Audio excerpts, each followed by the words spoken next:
एक राजा के मंत्री थे, वो बड़े सत्संगी थे, तो उनका अभ्यास पड़ गया था कि जैसे कुछ भी हो तो कहते भगवान की बड़ी कृपा। तो राजा के साथ शिकार खेलने गए थे, प्रत्यंचा खींची और चूक हो गई तो अंगूठा यहाँ से कट गया। तो उनका मंत्री अंगूठा कट गया, तो उनका महाराज भगवान की बड़ी कृपा, मेरा अंगूठा कटा और तू कह रहा भगवान की कृपा, इसको जेल में डाल दो। बोले ये भी भगवान की बड़ी कृपा। उनको अनुभव था कि मंगल भवन भगवान से कभी अमंगल हो ही नहीं सकता। अंगूठा कुछ दिन में ठीक हो गया।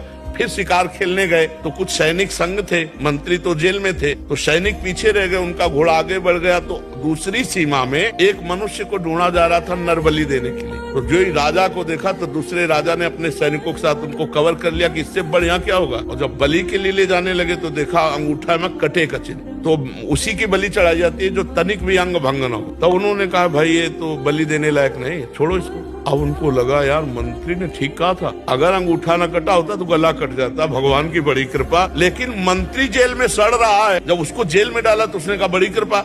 अब गए सीधे मंत्री को बुलाया और कहा भाई हमारा अंगूठा अगर ना कटा होता तो गला कट जाता, पूरी बात बताए, लेकिन तुम जेल में सड़ रहे हो, ये कौन सी तुम्हारी कृपा।